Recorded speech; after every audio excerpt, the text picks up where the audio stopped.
that you gangsta, I ain't seen shit. I don't like nice girls, I want a mean bitch. Still throw it back and she cook and she clean, bitch. Hit him and I put her straight to sleep, I got lean dick. 4 Giottos on the coupe, hoes love the whip. 42 in my cup, bitch, I love the sip. I just ate a stream out my... What's good, Samurai Gang? Hey, listen, we're back with another video, y'all. Baki, prisoners in a nutshell. Now, I can only think of one man when it comes down to this situation actually. It's this man that we have on the screen. I forgot his name. I don't remember his name. I don't remember people's names. But it's this man right here. I think he's the one who like he's like a master in drag queen-ish. Drag queening, however you call, whatever you call that shit. Like when a guy dresses up as a woman because he feels like a woman, but he's actually straight sometimes, or he's gay. I don't know. I don't care about all of that. But he's one of those guys who could do that, where logic doesn't make sense at all. You know, logic never makes sense in Baki. And thank you, Aaron Wonka, for pointing that shit out. So I curse a lot. So anyway, yeah, let's react to this. And subscribe to the channel if you're new. If you haven't subscribed already. What are you doing if you haven't subscribed? What are you doing if you haven't subscribed already? Alright then. Today I'm gonna tell you guys how these two prisoners got from this. I feel like his old videos. What's the matter, guys? I want to taste defeat. To this. Good. He's not supposed to even be alive, bro. And Dorian is not supposed to be alive either, bro. After his ribs broke and crumbled like cookies, bro, he's not supposed to be alive. You're supposed to be dead, technically. But I guess they're not humans, bro. They're not regular humans, bro. So they got superhuman feats. Yes, defeat! Defeat at last! Duel. Another extremely violent and evil death row inmate. Except the fact that he's not that dangerous and he looks like a girl. A sexy girl at first Duel is shown. Nah. So this what we doing, bro? Nah. Her shoulders are way too broad. Her shoulders broader than mine. Oh no. AR, you got something that you gotta say, bro? You got something that you gotta say, bro? That ain't it. That's not, no. As a very dangerous person who was about to be executed on an electric chair. And these two guys were the guards. How the fuck are these guys selected for prison? Like, how are these people supposed to control Doyle if anything goes wrong? Yeah, like, you think a gun is gonna stop him? And that's scary as hell when a gun doesn't stop one person. These guys look like security guards for school who are given toy guns because the real ones weigh more than them. Like, these guns look like toy guns and even the toy guns are bigger than these officers. Of course, electric... Hey, I'm a security guard. Bro, what? Don't sit there and come at us like that. Chair really couldn't do shit to Doyle and he just stands up and kills these guards. I mean, I'm surprised these two giga-chat mad-led officers didn't stop Doyle. Then he just casually moves out and flies to Tokyo instead of swimming. Where did he get the money from? To Tokyo like other prisoners. After reaching Tokyo, he applies a lipstick, wears a skirt and the cheetah panty or whatever this is to look like a woman. Yeah, whatever the fuck this is. Ain't no way. Ain't no way. I ain't never seen a woman this big. Except for that one time I seen a 6'8" woman when I was walking down the street. That bitch was huge as fuck. Actually, she was. But to me, not really. But she was taller than me. Clearly, she was taller than me. Like, and plus she was wearing heels. So, like, I didn't really notice it until, like, I was walking down the block. And I see the fact that this bitch was huge as fuck with heels on. So, she was, like, at least 6'10". With heels on, bro. Shit was scary. And she was thick. I ain't never seen that shit in my life before, bro. It was scary. I didn't get a good look at her face, but it was scary as hell. It was scary. I'm like, bro, I'm only 6'4", bro. I'm only 6'4". And he was successful because apparently in Japan it might be a common thing to see a 6 feet tall female with shoulders broader than most men and legs muscular than most bodybuilders. Then he goes to Mr. Oliva's office. He then proceeds to fight Mr. Oliva, but Mr. Oliva just catches his leg and starts swinging him around like I swing my little brother when my parents are not at home. Oliva hits his body to the floor so hard that it shook the whole building but did not damage any of his organs or bones. Do you see the logic in this shit? They're not regular humans, bro. Because, like, if this would have happened to a regular human, bro, his bones, organs would have been splattered all over the office, bro. All over the office, I promise you. And it shook the building, and people thought it was an earthquake. They thought it was an earthquake. Yet he was unharmed. Doyle was unharmed, bro. He was good. Good Lord, bro. These niggas aren't human, bro.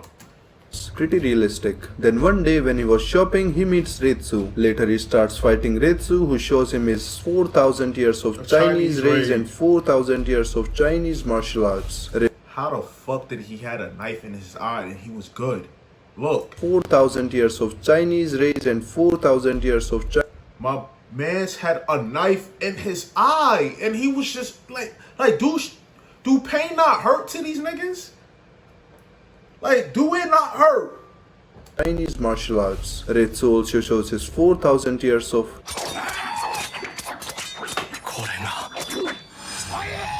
How he cut your ass up with just a wooden stick?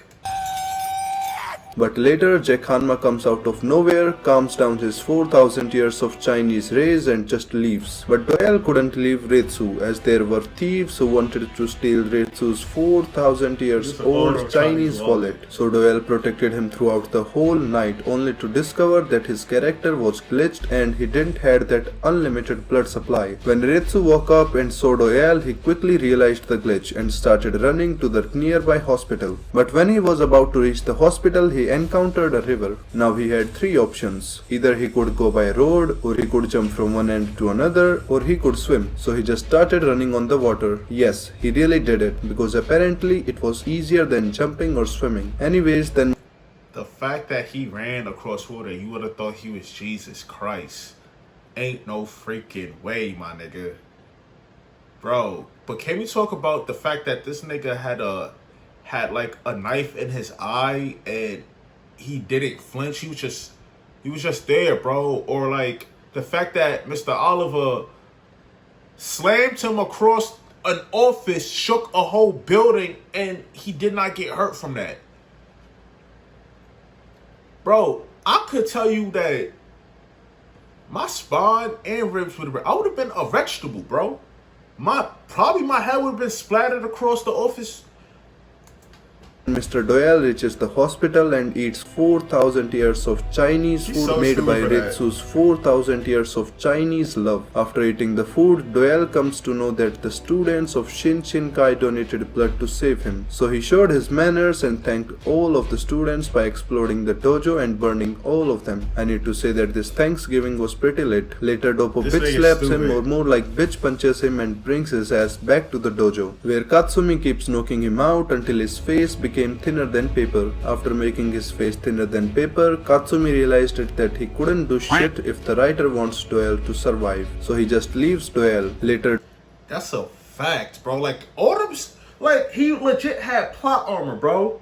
He had a knife in his eye. He got his ass splattered across in a fucking security office and shook a whole building. That's a feat. Incoming power scalers. That's a feat. He shook a whole building by being slammed into one without dying. That is a feat. What else? He got his face caved in and still lived, and it healed normally. If I don't know plot armor, this has to be the thickest version of plot armor you ever seen in your life. Thicker than the time that Naruto and Sasuke got killed by Madara, and they came back to life off some bullshit and got a bullshit power up. Or like the time Goku got his ass clapped by Beerus and then said, hey, listen, Dragon Balls, I need to know how to beat this nigga, this cat. Or like the time Goku got his ass stuffed by Moro in the manga. And like and Moro really fisted him though. Like that was the definition of fisting. Like and Kakashi is a known master in the jutsu of fisting. Feel me? No master at the jutsu of fisting. Because he had his whole hand and touched Obito's heart. And Moro had his whole hand and touched Goku's lungs. So they're masters at the art of fisting. Alright? That's thick ass plot armor. But this nigga got his face and brain caved in and still lived. I don't know how to explain. That's plot armor at its finest. Doyle realizes that the only thing he does is get his ass kicked, Facts. because of which he accepts his defeat and moves to a ship to go to another place. But then Yanagi's dumb ass shows up, touches Doyle's eyes, which makes Doyle completely blind, because Doyle's another eye was already damaged by Retsu. But Also, I thought he was good. Like that, I thought that knife was nothing.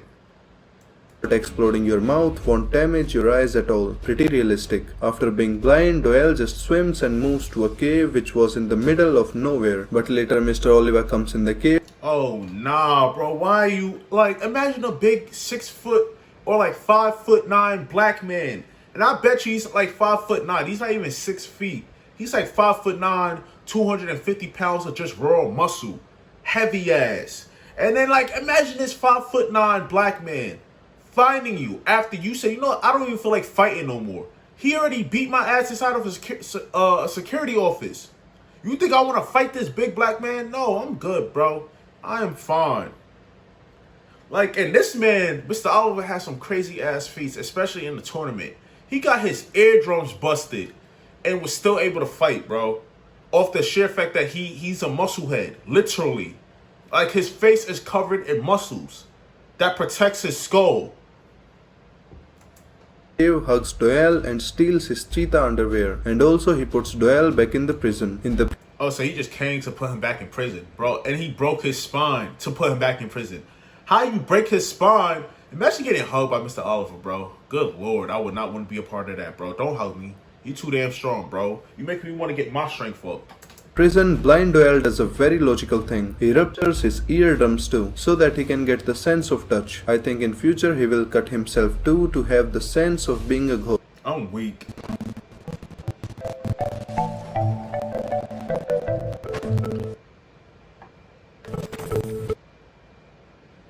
Dorian, in his youth,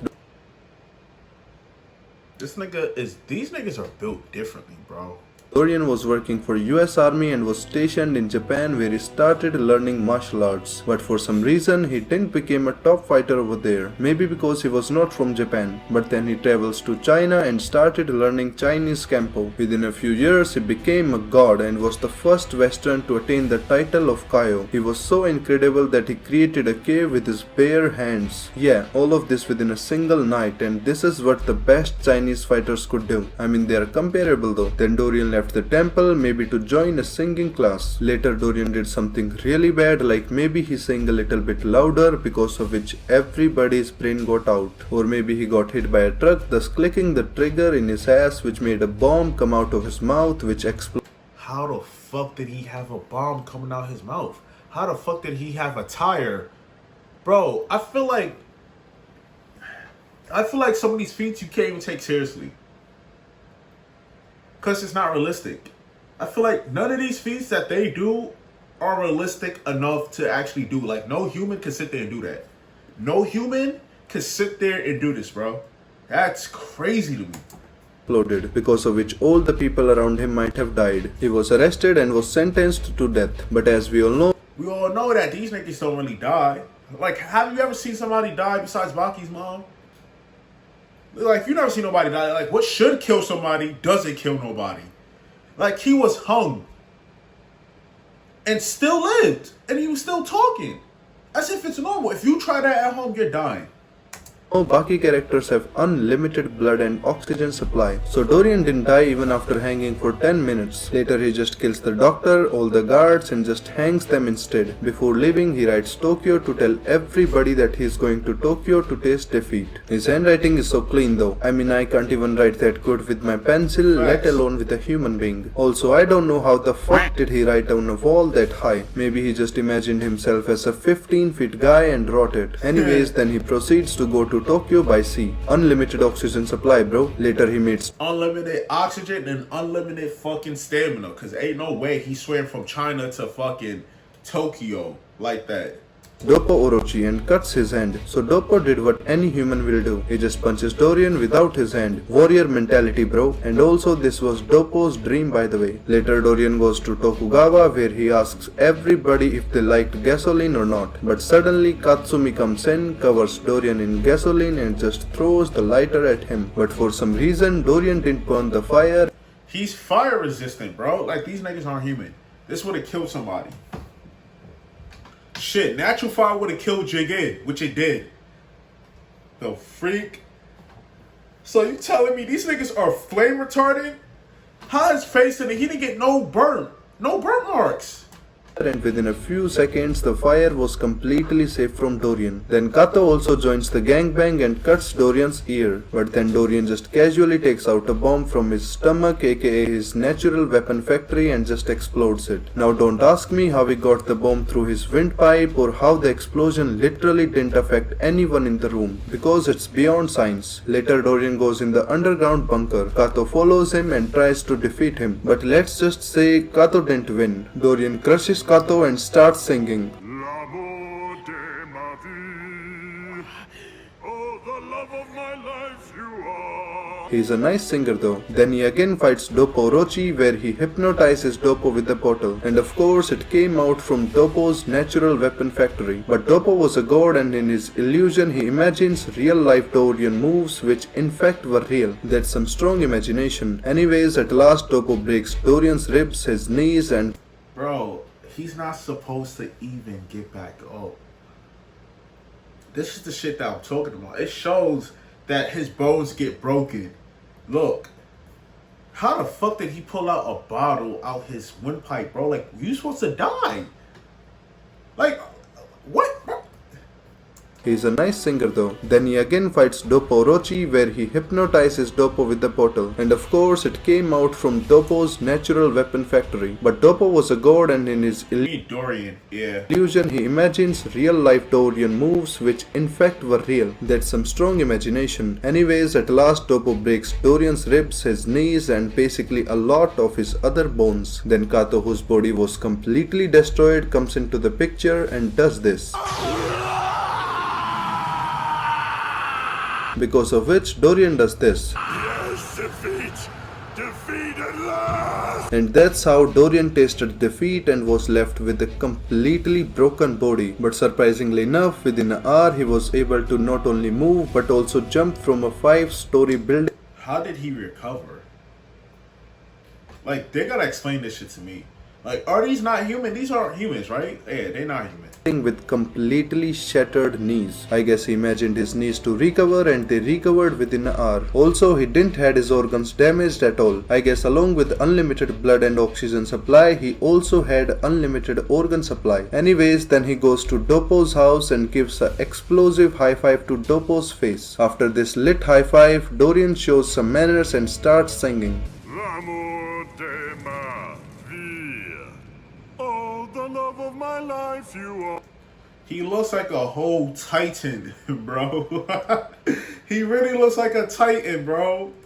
Then he moves out of the house and finds Ritsu. And then he gets bitch punched into a toddler. After which the only thing he does is suck, suck and suck a lot of candies. Later he also starts painting while spreading his legs, which made him more muscular. Hopefully in future both of these prisoners will be way more stronger and continue to entertain us. I will make another video as well regarding the other 3 prisoners. So stay tuned for that. I also have a Discord server guys where we all can come up with even greater. Listen, y'all, if you guys would like, and I mean if you guys would like for me to react to part 2, because he definitely made a part 2 to this. He definitely made a part 2 to this. And definitely check out my JoJo, no, not JoJo, Joseph Joestar in a nutshell. Go check that out because I know you guys like JoJo Bizarre Adventure as much as I do. So go definitely go check that out for your boy. Yes, sir. And we are out of here, y'all. Peace. Samurai Game, we out. In the game, and with every dollar made, the heroes weaken the name. I was ready for a change in lane, so I made an introduction and I made the gang. Sugar Rocky was the man in charge, second in line, aligned with the man at large. All for one, but Sugar he was all for none. But I had a funny feeling we would all become overcome. The best feelings for the job, and they all would dash when they see the blue flame turn squads to ash.